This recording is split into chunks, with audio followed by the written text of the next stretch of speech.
What's up, everybody? Welcome to the Smoking Tire Podcast. Today's episode is, as always, brought to you by Off the Record. We love Off the Record here at the Smoking Tire because they are looking out for us 24/7, 365. Wherever I drive a car, whatever state, whatever jurisdiction, I know that if I get yoinked, Off the Record is right there backing me up. All I got to do is go to offtherecord.com/TST, send a photo or scan of the ticket along with a description of what I was doing at the time, my version of events, if you will, and Off the Record goes to work. 95% of the time, you just get that text message just long enough later that you've completely forgot about it saying dismissed.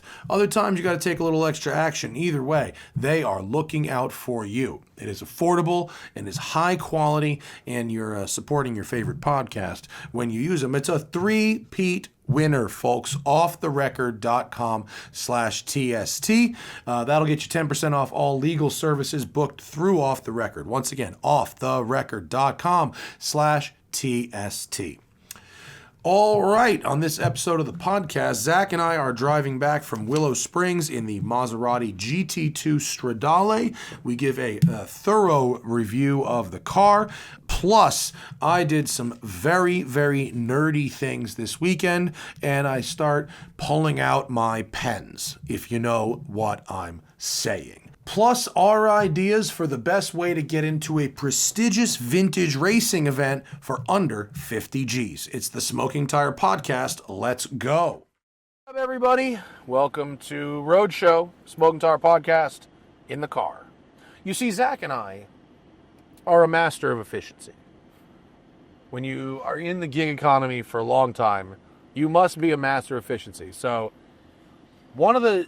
Like DoorDash while driving Lyft. So you pick up people, it smells delicious, but you're delivering food, not to them.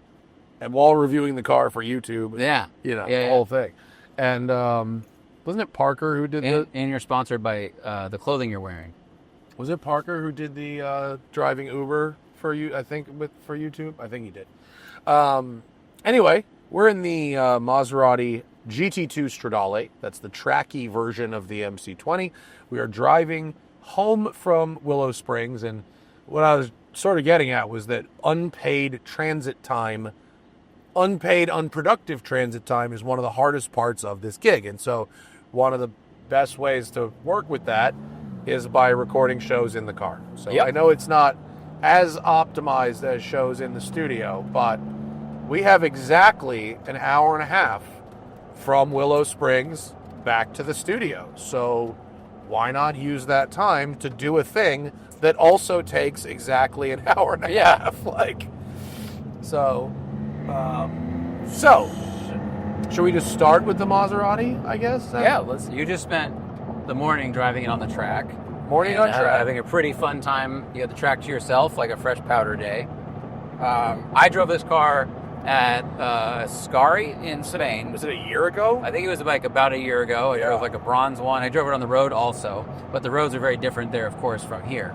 So people saw my video, you know my take, but I was very curious to see what you think about this thing. I mean, we ended up in sort of the same place, didn't we? I think the thing about the regular MC20 is it's a supercar that's great up to like 7/8 tenths.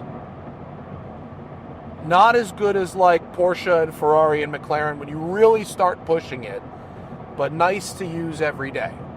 This car has more downforce, little more horsepower, less sound insulation, these stupid bucket seats, lighter wheels, stickier tires, better brakes. So it is an upgrade package, better cooling.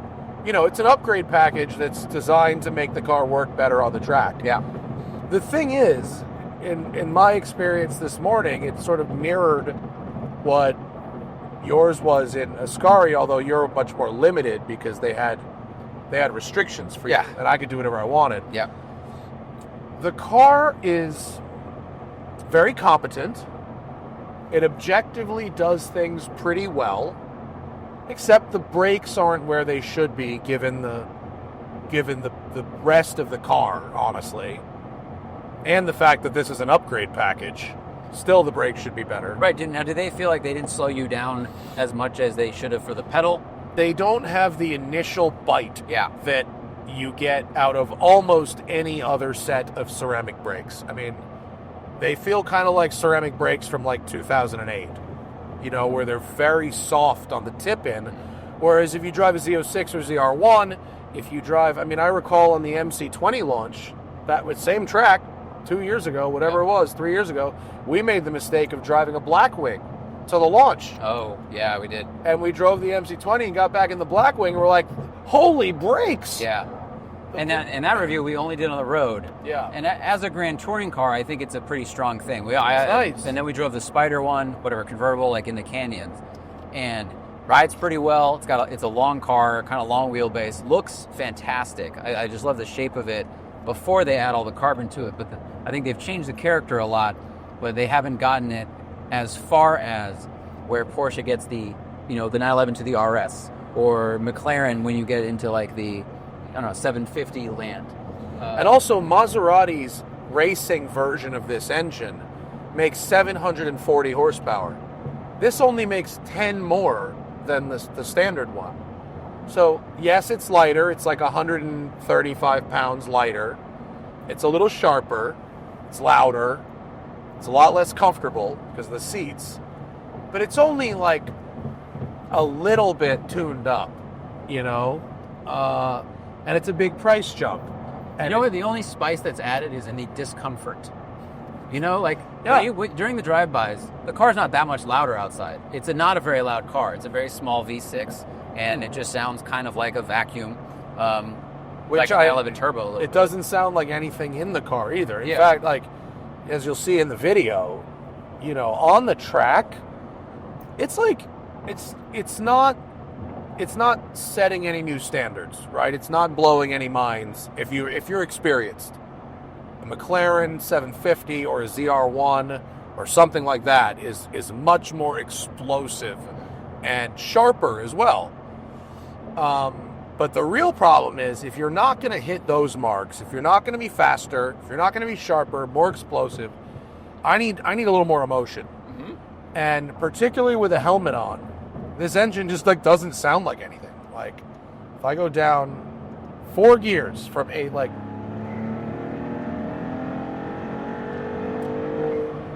it's generally like pleasant, but it's definitely not exciting. I think it sounds so much. I'm just realizing this. It sounds much like the Amira. Yeah. Like you've got a V6 right here. That had a little blower whine, but that car cost $100,000. Yeah. You know, so this car 3 times as much, not 3 times the sound, not even a little bit. Plus the turbo quiets things down a little bit. It just lacks like any of the verve and spice and kind of passion stuff. Where I think the road car is a totally good like art piece to drive around. Yeah. But this tries to be this extruded, like, you know, extroverted track thing, but it can't, like, it's like someone on steroids who can't fight. Yeah. That's what it is. Yeah. We got wing, we got canards, we got air vents, but it's just like not that quick, not that exciting. And the regular one is a fast, fun, comfortable, usable daily supercar. And this one takes away a bunch of the usability of it, but it doesn't exchange it for like all that much more fizz. Right. Look, it's not fun, but this car is 3 1/4. Like when stuff starts talking about numbers that start with a 3, I need my head blown off. Yeah. You know what I mean? Like, especially now that the ZR1 is in the game. Yeah. Because the ZR1 delivers the performance that you typically had to spend $400,000 on a 750 to get. You can now get that for $220. Yeah. That type of speed and that type of like, oh my God, you know, like wants to tear the tires off the ground kind of thing. And I think, like, what does a 296 start at base? 4? Upper 4s, yeah, they're more expensive and they're sharper. But that's the thing. Yeah.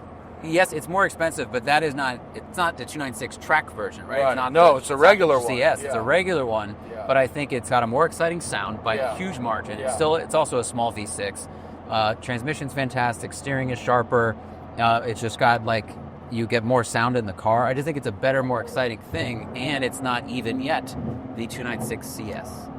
Right. No, if you're talking about the Special or whatever they're calling that. Yeah, I mean, any of the Pista models like those were all turned up a notch. Yeah. This is trying to be that, but it can't even compete with the one that is the entry-level car.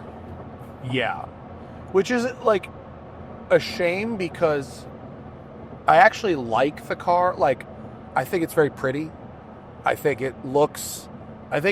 at this price point and in this category, looks really do matter.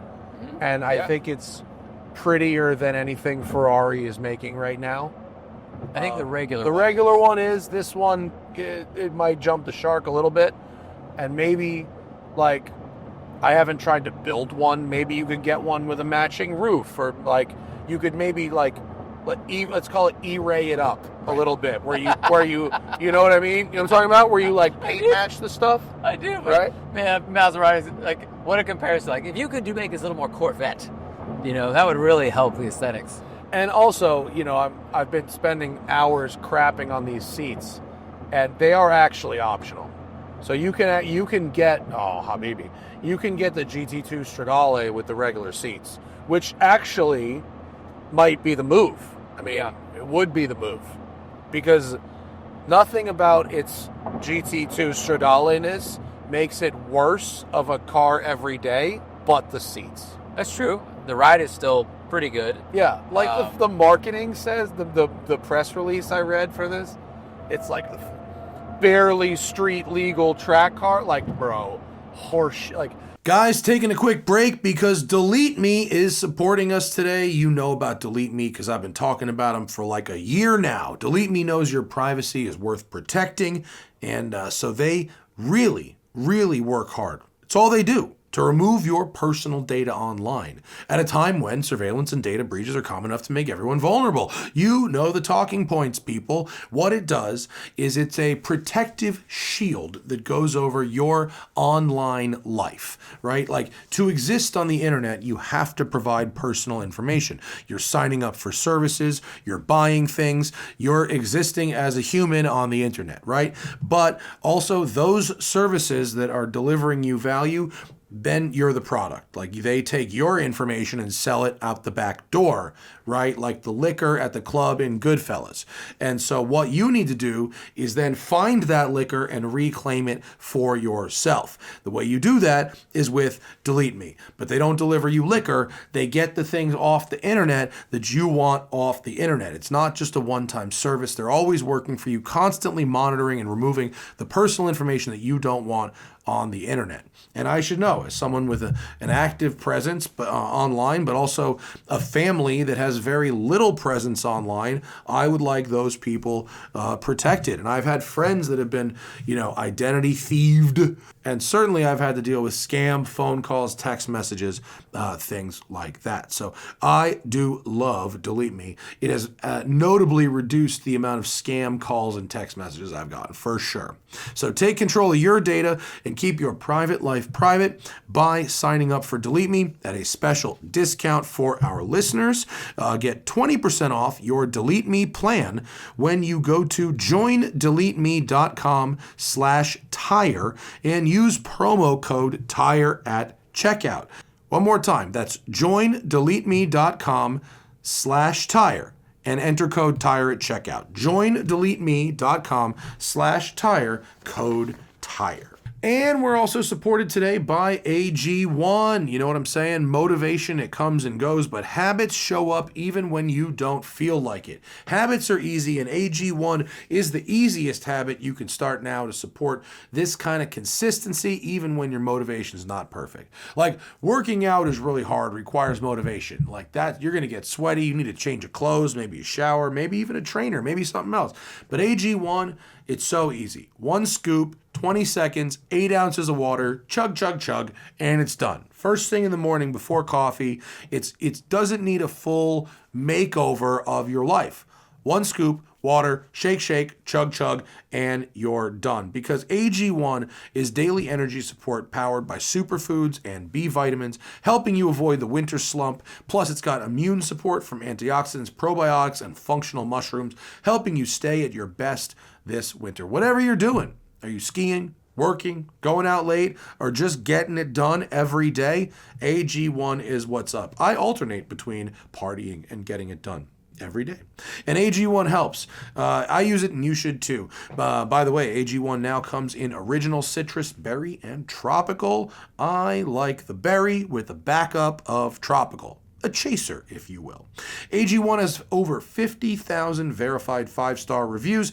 Comes with a 90-day money-back guarantee. For a limited time only, go to drinkag1.com/tire to get a free AG1 flavor sampler, an AGZ sampler to try all the flavors, plus free vitamin D3 at K2, and the AG1 welcome kit with your first AG1 subscription order. Limited time offer, only available while supplies last. That's drinkag1.com/tire. drinkag1.com/tire. And now, back to the show.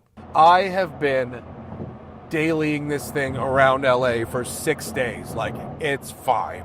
Other than climbing in and out of it with these seats. Out of that, you could absolutely daily this car. So I don't know. I'm laughing at the, thing. The software, simple. You don't have to, you're not going to get lost in it, which is good. And I haven't had anything about it fail or freeze, but it does take a minute to boot up. When you turn it on and get that disclaimer, and that accept button doesn't do anything for 30, 45 seconds. That's a little slow to boot up. And then also, it makes a couple of beeps and boops that that are not accompanied with any visual indicator of any kind, and I cannot figure out what they mean. Mm-hmm. No clue what they mean. And I've turned off all of the ADAS beeps and boops, so it's not that. They happen at random times, and there's 2 different chimes I've heard. Couldn't tell you what they do. No clue. I heard one. Yeah, same. I was in the car today, and it did a little bing, and we looked around, and we looked at the gauges, and there was no visual. Nothing. Nothing. Usually the chime is, "Hey, asshole, your parking brakes on," right. or something. Because there's the horn one. There's the little Italian horn, but that's like the forward collision warning. Right. Beep, beep, beep, beep, and it does it if you don't have the blinker on to change lanes and you move lanes, it kind of alerts you. But that one we identified. But yeah, there's a lot of other little bing bongs. Boxed in by this. Got no cup holder also? No cup holders is tough.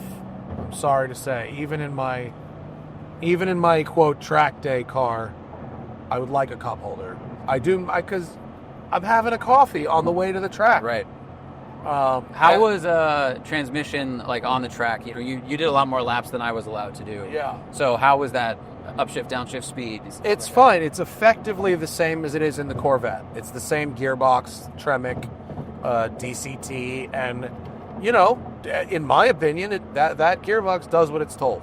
The speed of the shifts and the response time from paddle to gear change is well within my tolerance of not criticizing. It was fine. If you bang the red line, it stays there.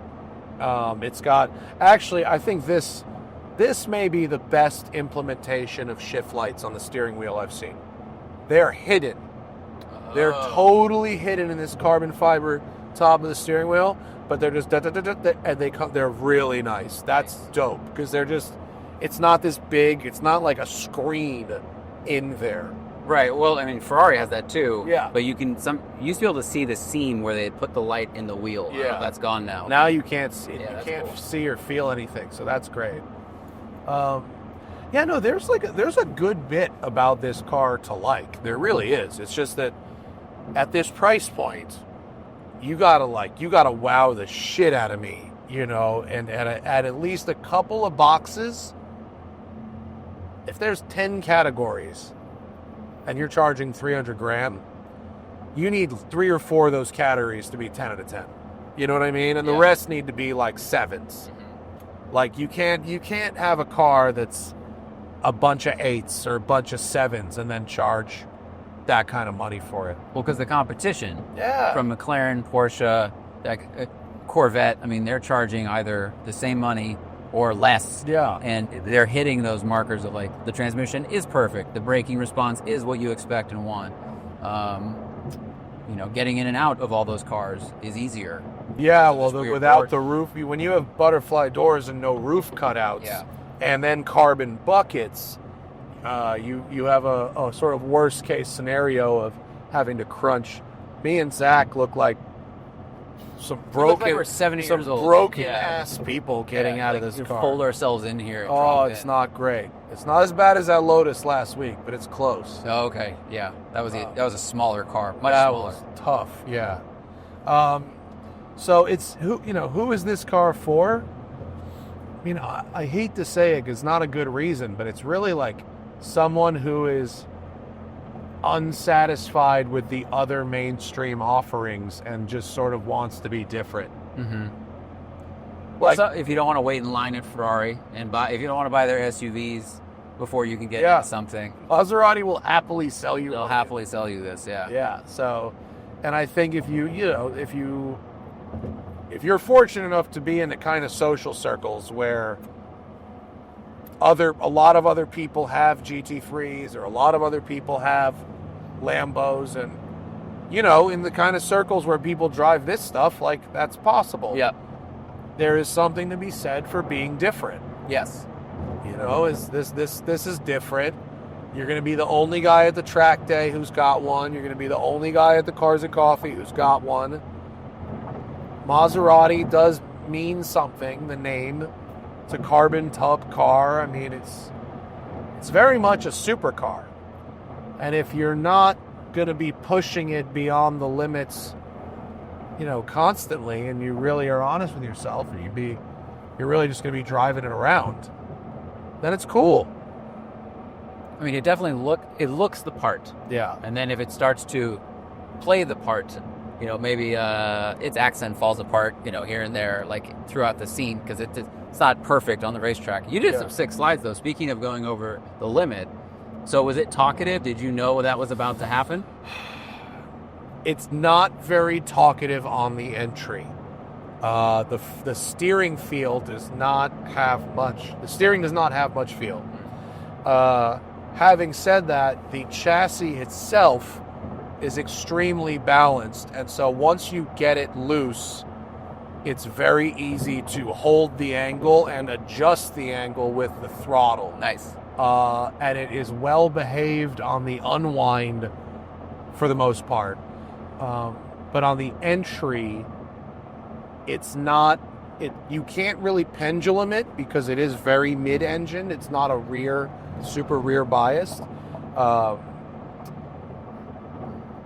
And the steering isn't telling you what's going on. Like a McLaren, you can slide it on the entry because your steering is so great that at this you kind of can't. But it does hold some decent slides going on the exit. Once you got it crossed up, it's very easy to hold it there. It appeared so. Yeah, it was It very appeared nice. so. It was nice. There was some good tire smoke. Do these Cup 2s get smoky? Yes, Cool. several times. Those are all second gear slides. They were not... coming onto the front straight, I banged the rev limiter in second. The burnout on the launch I did into 3 gears. Whoa. That was a 3 The first one you did late, nice 11. Yeah. And I mean, these tires don't smoke up like, I don't know, third gear Hellcat. Like, it's not billowing out, Yeah. but it is visible wisps. I mean, anything is fun to slide. I will say that when you are sliding it, it doesn't have any terrible habits.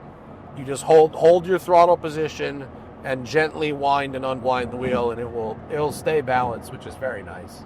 Now, for me, like Maserati, I love to love them, and Yeah. I want to love them. And we drove that last Gran Turismo, and I was really impressed with it as like an 8/10 Yeah. long distance, and then take a canyon between highways. Yeah. Totally capable, fun, felt really balanced, even like everything about it. I was really pleasantly surprised, despite how similar it was in appearance to the old one. And then when we had it on the track for Performance Car of the Year, when you really tried to drive it past the limit of grip, it was very unhappy. Gotcha. That was all-wheel drive also. Yeah. So Yeah. part of that is why. But it was not happy to be doing that stuff. Same as the Mercedes SLs and GTs now, the AMG GTs. They're fabulous within within grip. They're awesome. They're fast, very competent, comfortable, great in the canyons. But if you start to want to do big slides, they get very confused. And so, but that's a very small number of people that are doing that stuff. Oh, definitely. I just think Maserati, like, they've made such nice art, and it's pretty good at looking good, going pretty fast, but not the fastest. Yeah. So this seems like an example, and I'm not trying to disrespect the company constantly if it sounds like it. If they try to turn that volume knob from 8 to 10 or to 11, I don't know if they don't have the development, they don't have the budget for it. I don't know what happens. It's just like they can't, or maybe it's just the car, the bones are not there to begin with. Like, it's a fantastic GT car, but you can't make it a track car. Yeah, I mean, Car and Driver weighed the regular MC20, and even though it was a carbon tub, without any hybrid stuff in it or anything, it was like 3,700, like high 37s.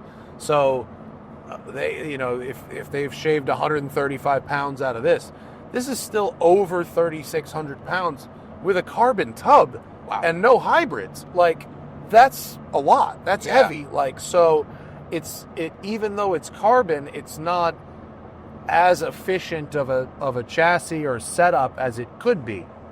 I kind of wonder where the weight comes from, because we got no cup holders. We got a lot of visible carbon. And I'm not trying to be like, it's a pretty Spartan car. Yeah. But I don't know, maybe the doors are made of steel or something. I mean, it's heavier than a lot of the cars that it is competing against. So the ones where the weight is the same, they've got hybrid systems in them, and the hybrid systems are delivering that sort of special sauce that make the cars feel just like insanely fast and responsive. On the other hand, like, there's people that absolutely do not want to buy a hybrid car. They're not buying a 296. True. They're not going to do an Artura. They're not doing Lambos. They do not want the hybrid. So, like, this is like fairly traditional setup. It's got an internal combustion engine and a light-ish weight body. So for most people, truly for most people, this would be a very, very fast car. Yeah, very true. We're in pretty rarefied air in terms of being able to critique this thing and go, well, it's 8/10. The vast majority. I scared the shit out of Hannah on the 90 the other day. Nice. I mean, it didn't take much, Yeah, it's fast. I mean, you get into it, and like that boost kicks, and it really goes. Yeah. We're nitpicking because we can compare it to its competition. Yeah. Like, that's what you have to do. But I still think that the road car, and especially like the Spider, is one of the most beautiful and mid-engine cars made, like pretty much of any era. I just think it's a fantastic shape, great thing to drive around, a great thing to park, has tons of presence, fast enough. I wish it sounded like a little more, but maybe there's aftermarket exhaust from somebody, although it is a small V6, so you got to be careful with that. Limited options there. You could make it sound terrible accidentally. Yeah. What surprised me is, in my head, I went, "Oh, you just buy the regular one, like, used for half price." According to BAT, they have depreciated more than some other supercars, but not as much as you think. Oh, if you want like a low mile one, you're looking at 200 still. Wow. Like the cheapest one that sold was 155, and it was an early coupe with like 18,000 miles on it. Not that 18,000 is all that many, but that was the cheapest one. So they haven't depreciated in the first couple of years quite as fast as I thought they would. So that's good news, I guess, if you own one. Bad news if you expected to buy one at half price so fast, Yeah, I thought they were going to drop faster than that, to be honest. Yeah, me too. So that's the GT2 Stradale. There will be a video up, some track driving, some smoky slides, and things like that. That'll be up, I don't know, in a couple of weeks because we got to edit that shit. So on the way up to the track, Zach and I were talking about he went to a Magic the Gathering tournament. I did. Oh yeah. And I didn't go to a tournament. It wasn't a tournament? No, it was like a house party that had 4 or 5 tables also set up for funsies. Oh, okay. Yeah. So it was a Magic the Gathering tournament, and that's fairly dorky. No, I'm not hating. I used to play Magic the Gathering, but that is fairly dorky. But yesterday I went to the California Pen Show at the Torrance Marriott, which was every bit as dorky as I hoped it could be. By the way, when I told our friends Jen and our friend Sarah about this, they were both like in. They couldn't wait. Oh, everybody! I was about to ask what the demographic of men and women was at the Pen Show, because I was curious if the Magic the Gathering party I went to, it was like 50-50. Okay, no, it was this was more women than you would have thought. Like it was the pens because also it's like fountain pens, but also like calligraphy and artistry pens, and then there's the whole subgenre of like the Japanese pens, which are just a different like style of pen, like the kind of stuff you would see at like Muji, Okay. So there's like those cheap pens, which could be anywhere from $2 to $10 or $15, and those are a lot of your Japanese pens and stuff like that. And then you have What was the square footage of this convention? Oh, more than you would think. I would say there were probably Dozens or hundreds of booths of square feet. of square feet. Oh no, dude! There was probably 10,000 square feet. Wow. It was a big ballroom, and then a smaller ballroom at the Torrance Marriott. Got it. Okay. There was probably like 100 to 120 vendors of pens, papers, journals, things like that. What was the most expensive pen there that you know about? The most expensive pen I saw was like $100,000, and it was literally like gold and rubies. I mean, it was jewelry. It was a pen. It was like a fucking. It was like a new pen, or was it from 400 years ago? No, it was new, but it Wow. was new, but it was done by like Jacob the Scribbler, Jacob the Jeweler. Yeah, no, okay. like it was some- iced out. Yes, it was gold. It was like a scepter that happened to right. Take the scepter, shrink it. It was put a little It inkwell was big in it. and it was thick and it was Wow. covered in jewels. Okay, all right. Yeah. But that was like pretty unique. There was only 1 or 2 vendors that were selling pens that were like actual jewelry and covered in like diamonds and shit. Everything else ran the gamut from vintage pens, real estate, estate sale, type vintage pens, to new pen manufacturers had stuff to sell, and like independent art. Like there's like small independent pen companies like that'll make pens out of like a resin or wood or different interesting materials and stuff. Okay. And so the dorkiest people were the vintage pen people. These are the nerdiest people I've ever seen in my life, talking about the gold nibs from the 40s versus all this, and they've got just a crazy variety of stuff that is, it's different, but it looks mostly the same. Like, how many black and gold pens can there be? You know Right. what I mean? Like, But they are to pens what we are to cars, for sure. So they could talk about whatever the pen version is of like the brake doesn't engage early enough in the travel. For sure, but it's with a car. Well, I'll tell you, with a pen, it's closer to a car than like a watch, because you don't you feel how a watch fits on your wrist, but you don't feel the machinery in there moving. You don't use it. Yeah, whereas how a pen physically meets the paper can feel a little different, you know, and the ink can flow different depending on if you're talking fountain pens, like the actual nib, or is it a gel or a roller ball, or, you know, whatever. So like, I like these fountain pens now because I don't have to press down. I just glide it on the page. I don't have to like grip it and press it in. And I really like that. I can have such a loose. So, you know, we talked about it before, but it's always been like, I didn't want to just like go hard into this stupid collecting stuff, but I'd like lose the pen or something. So I started with the pack of 6 Pilot disposable fountain pens. And I said, all right, if I get through these, I'll buy a $25. Right. So I got a $25 pen. I liked it. I had it for like a year. And now I got like the metal version of that one, which is like a $50 pen. The Lamy Safari. So I've had that for about a year. Haven't lost it. Gone through a couple of cartridges.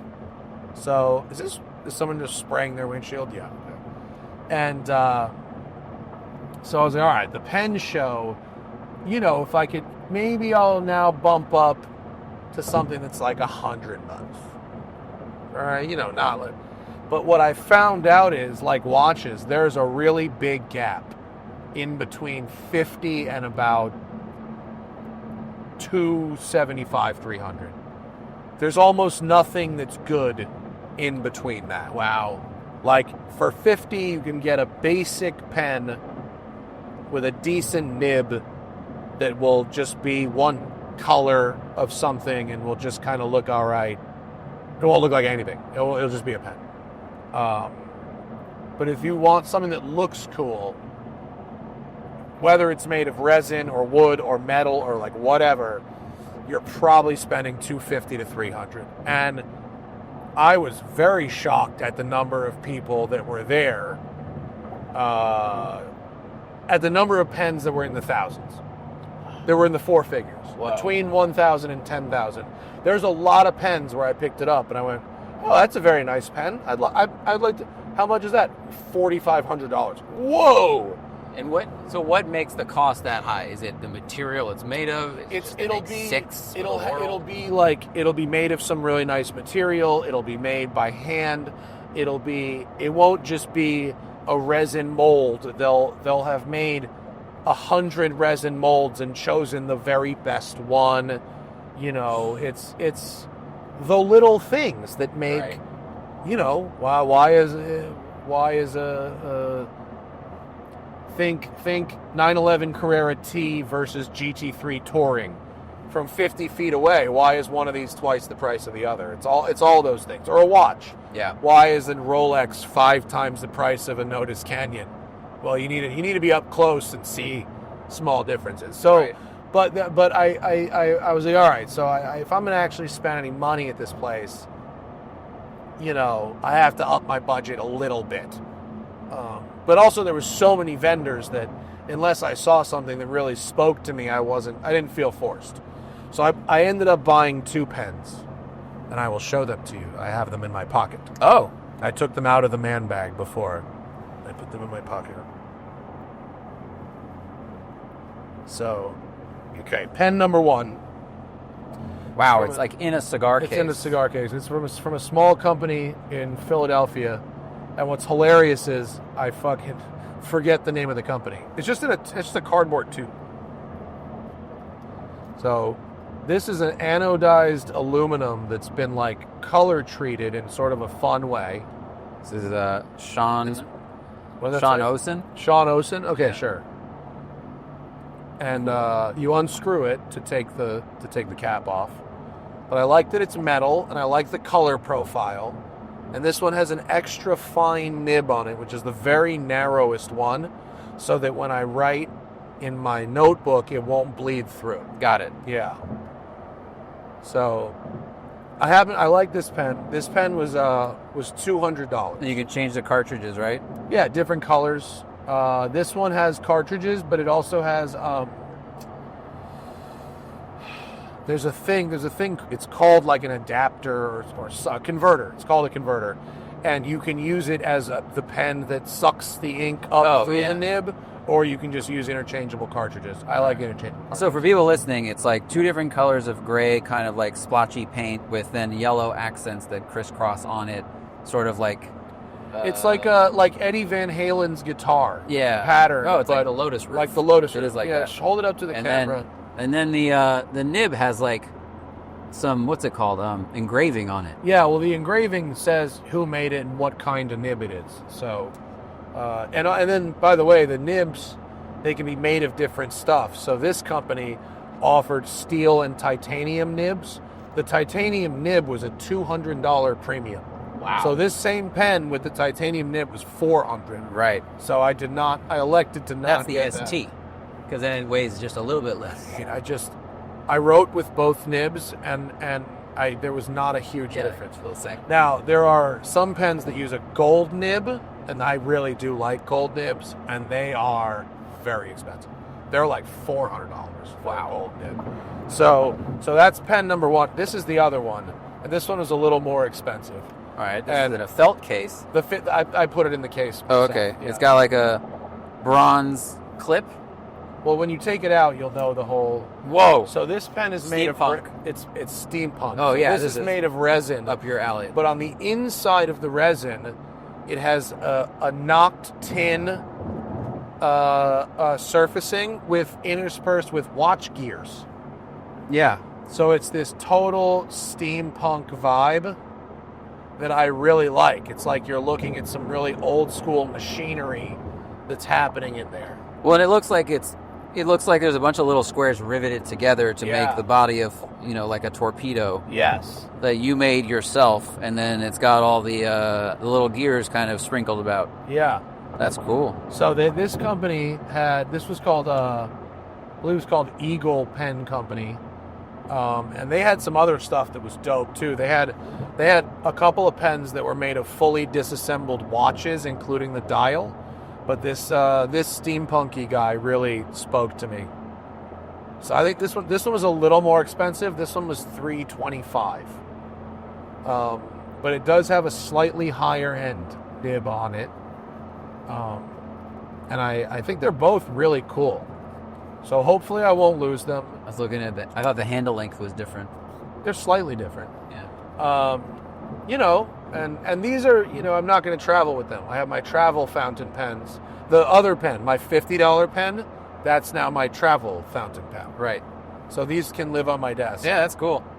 This is a very stupid hobby. I mean, it really is. But they kind of all are. They're like all our hobbies are pretty stupid. My back. Oh, dude, I've hit the hourly limit of these seats. Seats are so dumb. Where's my little felt case there? Oh yeah.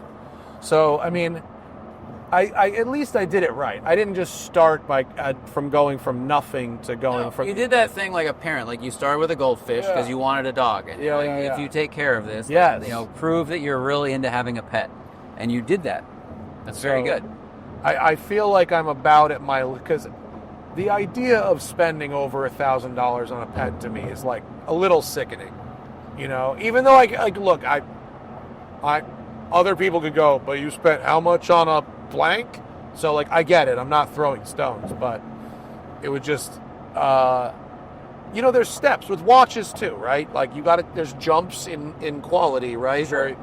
But with a pen, once you get to something that feels nice in your hand and has a cool look and a gold nib, you're at the end of the functionality, and then it's like jewels and shit. Well, but then you get in. I think the difference is the watch you wear in public. Right. Other people see it. Other watch people see it. Not necessarily like you want to show off, but other people recognize what you've purchased, and they might be into it also. The pen, if you mostly use it at your desk, no one sees it. Very much for you. So that slippery slope of now I'm getting past the gold nib and I'm just collecting to collect. That's what pulls people in.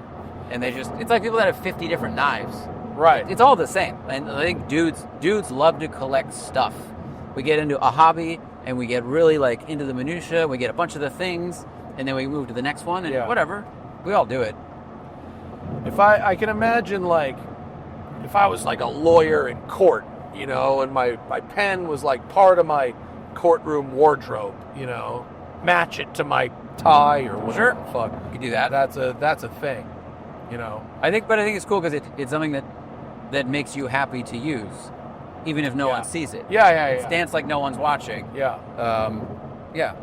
I do. That's why I really liked this. The metal one was about supporting a small business from Philly, and the other one was like I'll leave that sitting on my desk, and I will enjoy seeing it there every day. But if you've never ridden with a fountain pen, I really do like that you just don't have to apply any pressure to the page. That's really nice. My hands, if I write a lot, feel better afterward. Yeah, because you're not pushing down using all those muscles. Were you looking at questions? I'm trying to pull it up, yeah. I did have something else in my notebook that I wanted to discuss on this program. And let's see if I can remember it.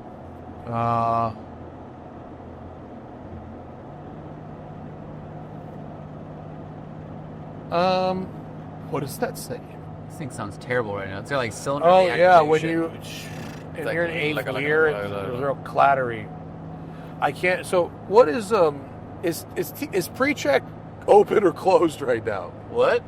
Did you hear about this? No. I hope this doesn't age poorly in the show, but yesterday they announced, or 2 days ago, that because of the DHS shutdown, that they were closing pre-check and global entry. And then there was a huge backlash, obviously. And they said, no, not pre-check, just global entry. I don't know. Yeah, I don't know either. Oh, right, because they shut down DHS specifically. I don't know. My guess is that they're not shutting down like the bad things, like ICE raids. They're shutting down the things that people find convenient, and that will compromise in order to have them reopened because they don't want to be inconvenienced. Yeah, because that's the political strategy. I think the Democrats right now are initiating the shutdown because of ICE and other stuff. Yeah. But they will, the other party will try to make them look as bad as possible, vice versa. But I've got 4 flights in the next week, including an international. Oh, that's right. I'm coming back from ice race, and I'm going to Spain. Straight turnaround to Spain. I mean, if it's any reassurance, the last time I flew in from a different country, I landed and I went, oh, I still haven't done the global entry thing. And then I walked up and they had the new eye scanners, and it was faster than the global entry line. I went through so quickly at LAX. So. All right, well, should we get to the people? Yeah. All right, patreon.com/The Smoking Tire Podcast. If you want to ask questions for the show, partake in the show when it is live, which is most of the time when we're not in the car. And, of course, get ad-free experience, get extra show, get the show early, get exclusive access to collabs. Oh, Zach and I have a new collab in the works that is going to be very fun with Nick. Oh, yeah. Yeah. Yes. That's going to be the shit. And that's going to be something that people did not see coming. It'll be a little different. Yeah. So that'll be really cool in time for the summer. And, yeah. All right. Yamaha BB says, what are our favorite Subarus we've driven and why? It pretty much starts and ends with the RSTI swaps. Oh, yeah. I mean, that's really it. There's JDM ST. I've never driven a real 22B, but the JDM 2-liter STI engine I like better than the US 2.5. And a 2.5 RS with an STI powertrain is about as good as it gets in the States, Yeah. Small, light, fast enough. Yeah. I drove that Japanese Legacy that had the sequential turbos. Remember in Connecticut we did that for 2 Yes. And that was neat and different and weird. If you want it to be neat and different and weird. But that's about it.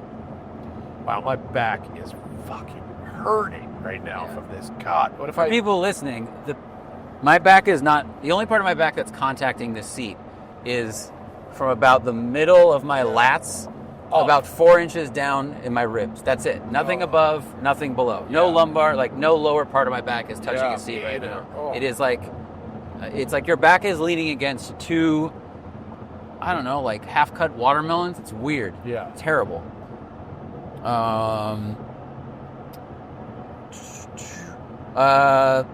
Peaches for Free says, I received an IWC Volvo Ocean Race Edition for a birthday. Wow. And I don't know anything about watches.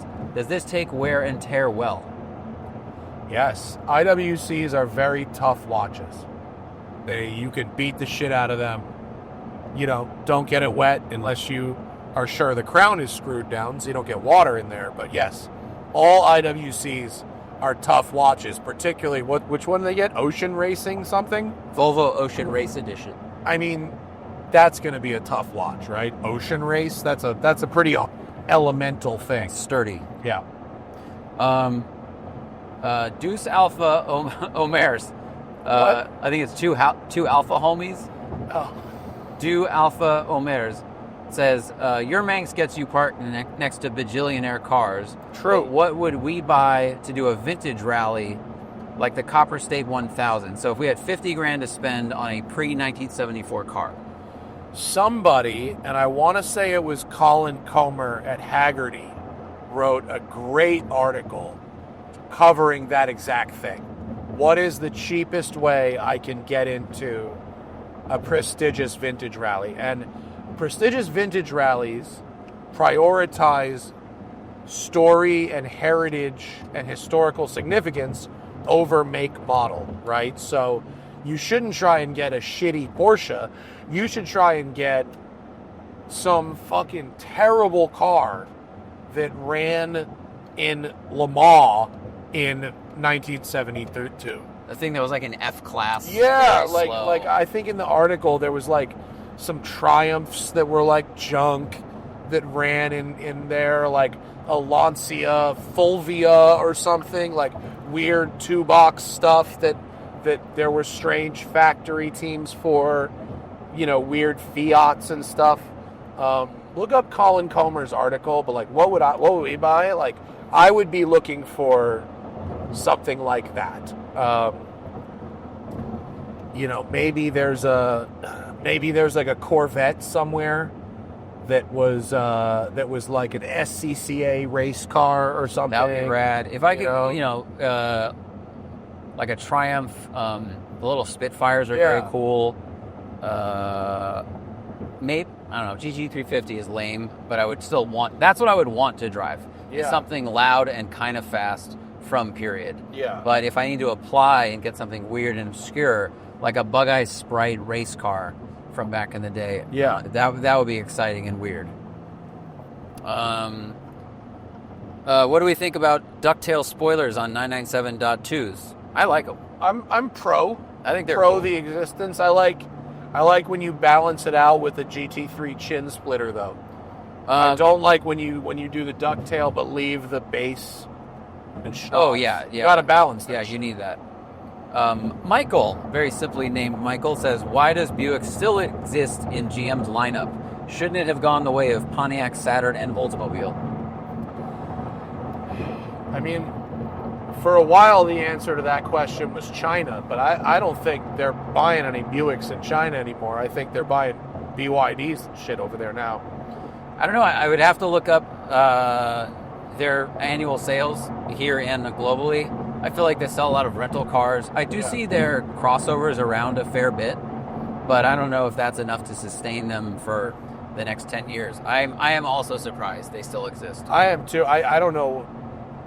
I mean, what it would take for me to buy a Buick today. I'm not really sure, but I've never seen it. I mean, I think Buick, if GM, Performance really wanted to try and do something interesting, I think a Buick Grand National that was like an electric drag car could be cool. Like if they got the design right and they made it, the Cadillac IQ motors or whatever in there, like that could be cool. Yeah, I mean, they need something like that to rejuvenate, the interest of anyone under 60 years old. Yeah. So, I don't know. But I don't know if that would then, if they have the money to do that, to even try. Ali Daneshavar says, do we think do we think Mercedes, BMW, and Audi should keep their light high-performance trims like the S3, S4, the 43 and 53 AMGs, and the blah blah BMWs? Given it seems like BMW has phased those out on the 5 and the 7 series. I mean, I think yes. Like the S3 is a good car, and they sell a lot of them. They didn't phase them out. They made them electric. Now with BMW, it's the M. Oh, the i5 M60 or whatever. Right. So they refocused those. And by the way, the ones I've driven of BMWs are not very good. I think the 53 AMG is a good car. I think the engine works great, smooth, fast, powerful. I think it's a great midpoint. And the performance is enough where I think it justifies that name being on there. That wasn't the case always, especially 15 years ago when they were just slapping the badges on everything. I don't at all hate, M performance and then M, or the S and then RS. Like, that's fine.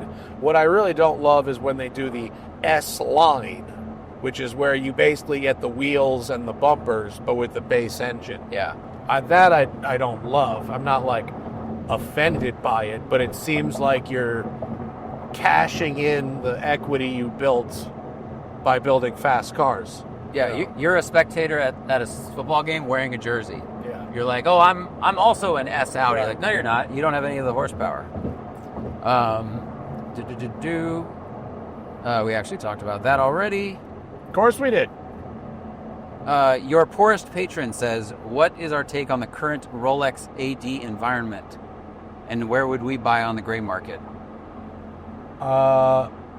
Well, I have heard that it is easier to buy some watches now.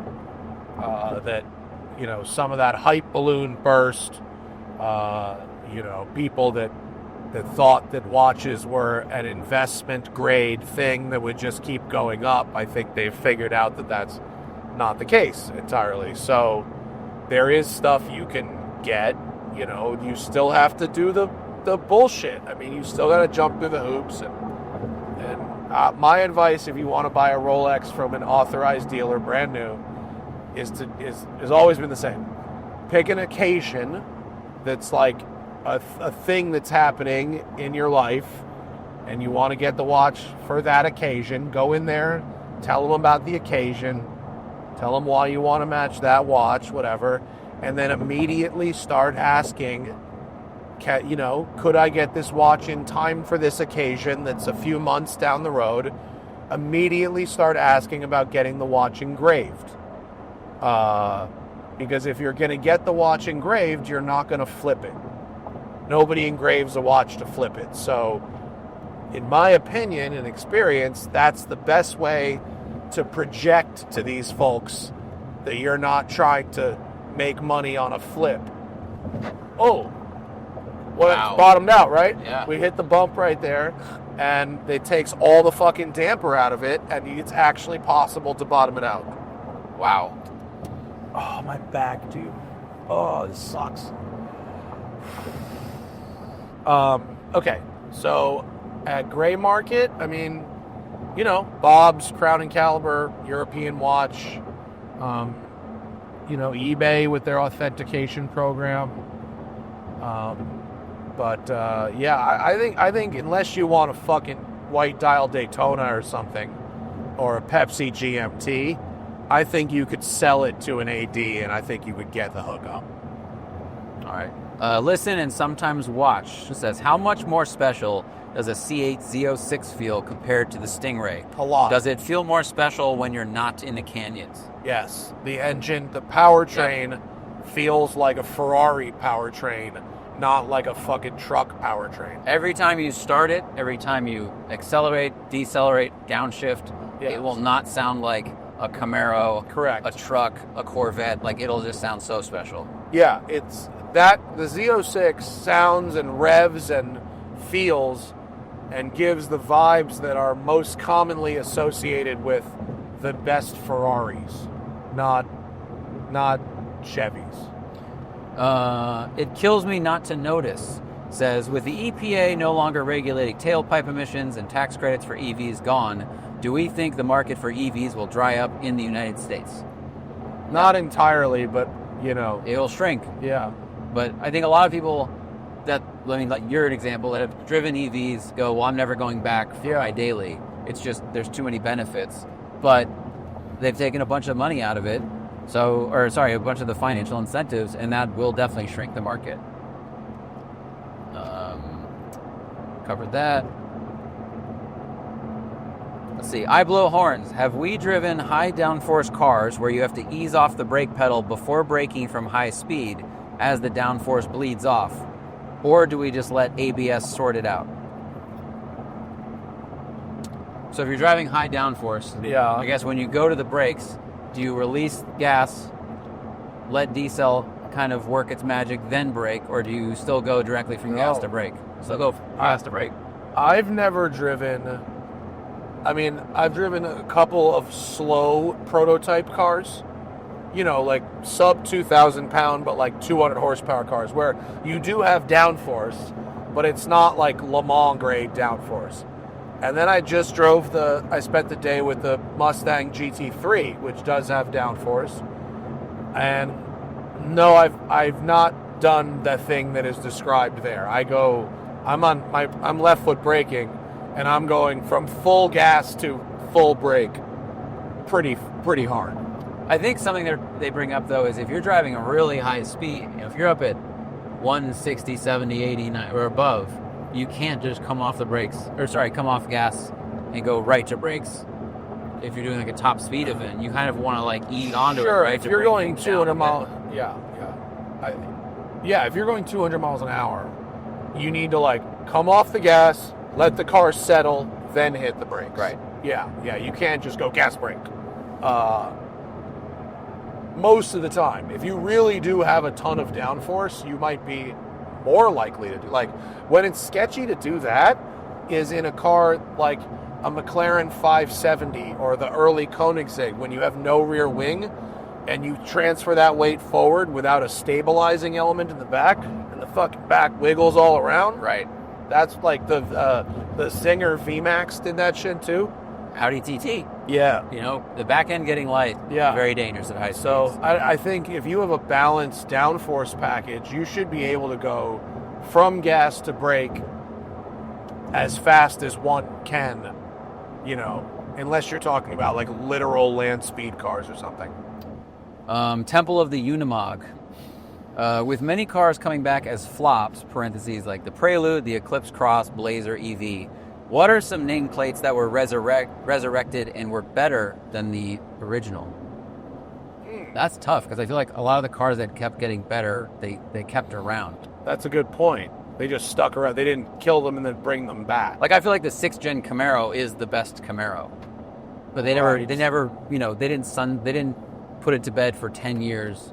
The things go to bed for 2 years while they make the new one, and then they bring out the next generation. Oh, that's so interesting. But if they brought back a name from the Bronco.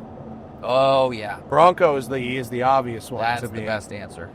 That was gone. You could say Toyota FJ, maybe. How about Corvette Stingray? Just bringing back the name. The name Stingray, yeah. How about, have any of the Aston bringing back the Vanquish?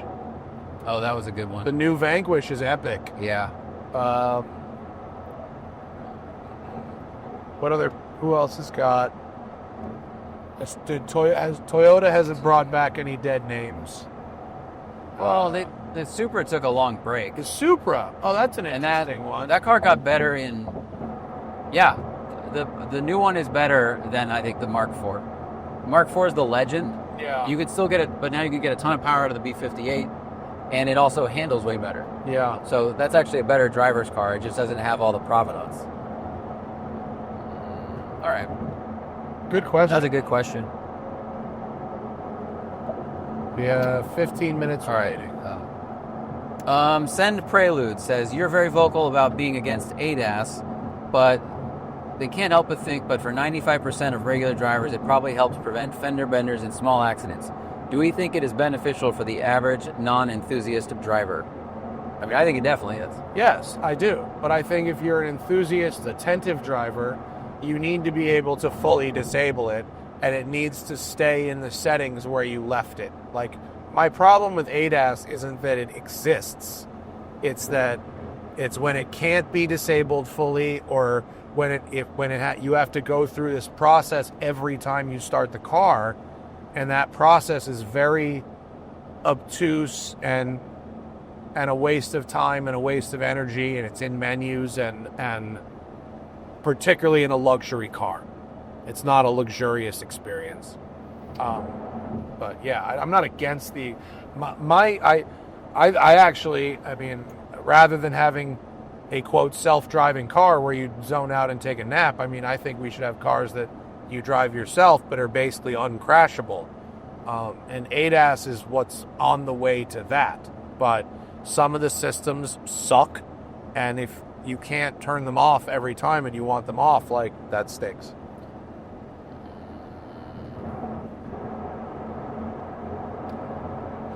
Steven J24K has a 2020 992.1 Carrera S, but it's PDK.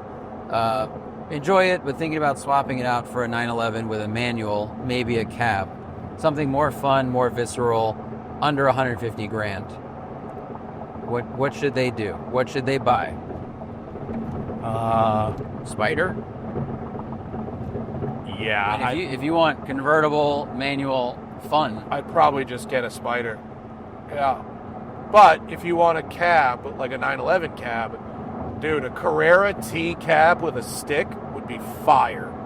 That's a lovely car. it's true. The new one with the 6-speed, you're just maybe getting in under 150 for one of those. But if you can swing a Carrera T cab, light on the options, that would be fabulous.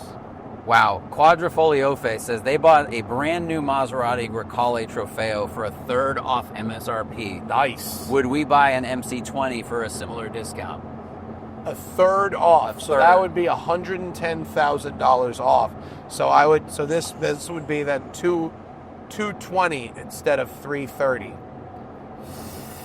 I still wouldn't buy this car, but I would buy the regular MC20 for a third off in a second. Yeah, I would too.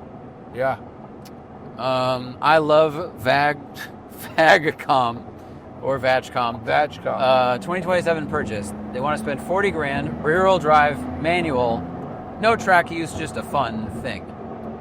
I'm sorry, I was passing. Say that again. If you're spending 40 grand for a fun rear-wheel drive manual car that will never see a track. That Corvette, right? Corvette or second gen CTSV? Are those still? Sure. Or like a 996, Carrera 4S. Wow, you used to be able to get turbos for that money. That's nuts. For 40 grand? Yeah. You'd get a terrible turbo with an automatic for that. No, you used to be able to I know. No, you still could. That's wild. If you want an auto, you can get one for 40 grand, but yeah. I feel like we've covered that a lot. Thoughts on the Mark 8 GTI versus R for daily and occasional spirited road driving? And where would we put the GR Corolla in that mix? If you can afford a Golf R, it's a better car than a GTI. Yeah. I mean, it's way faster. The gearbox is tuned better. The suspension is a bit more dialed in. You can sort of oversteer it if you try hard. But even if you don't, you can feel the rear diff like pushing you around turns. It just feels different dynamically. And the resale is better. Yeah. The GTIs are fine though if you're just commuting around, and you don't need the extra performance. Like a GTI is fine. A GR Corolla will feel more motor sporty. Yeah. They're much sportier tuned than GTIs or GR Corollas are, or Golf Rs are. And I think the GR Corolla has heavier steering than the Golf R. It'll just feel heavier it'll steering feel a and a more faster ratio. Youthful, exciting.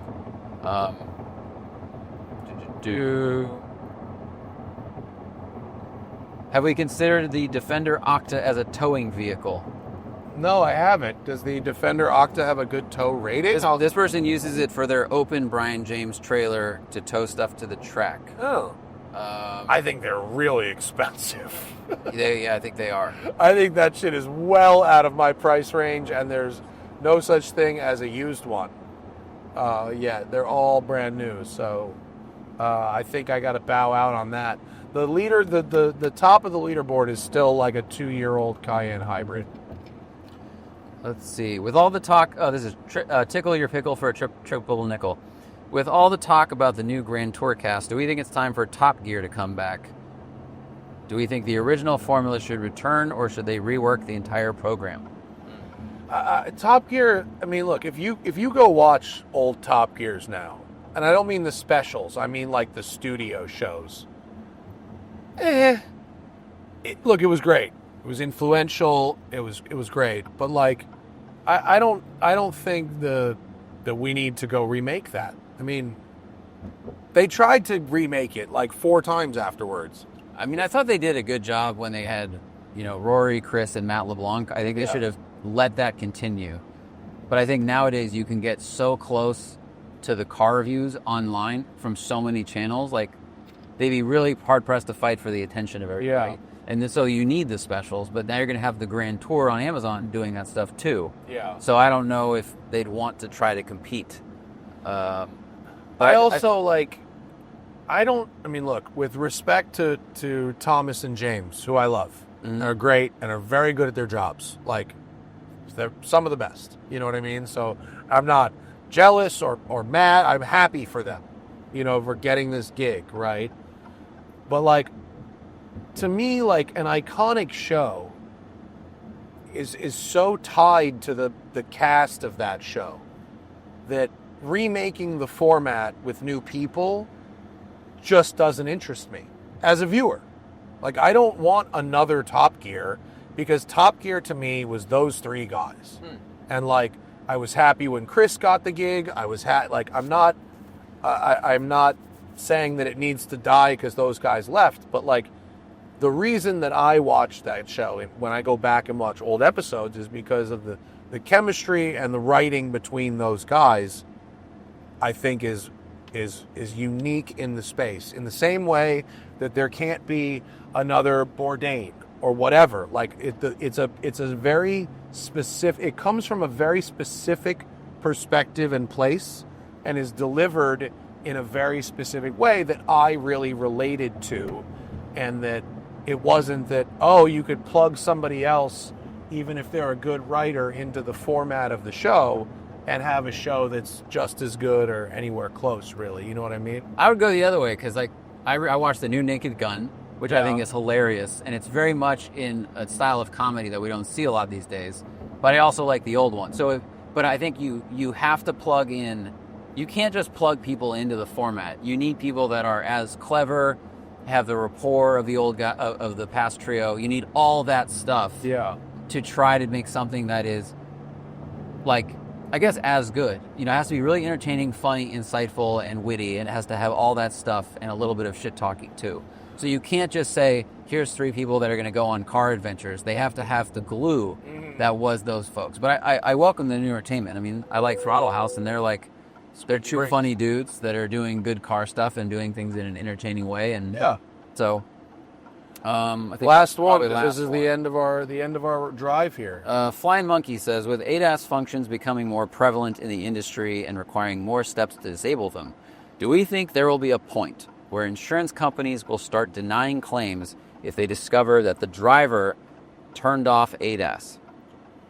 No, I don't. How? I mean, no. I mean, I think the precedent there is traction control or stability control. I mean, if you turn off traction control and you have a crash, I'm pretty sure your insurance company cannot use that as a specific way to deny your claim. Sounds like a train is coming. Really, our brakes Wow. are very, very dirty from the track. It's squeaky. They need to be hosed off. But I don't. We'll have to. We definitely have at least one listener that is in the insurance business. And if you are in the insurance business and you're out there and you've ever heard of claims being denied specifically because ADAS was turned off, or you've even heard rumblings that could be a thing, please do let us know. We gotta go to Miles. That is our program, folks. We appreciate our patrons, particularly for asking such good questions today, and we will hold over the ones we didn't use for the next show. Although next show I'm actually going to be in Montana with Mr. Wes Seiler. Yeah. So that'll be fun. Live from my Airbnb in Big Sky. And we'll see the rest of y'all after the motherfucking ice race. Peace.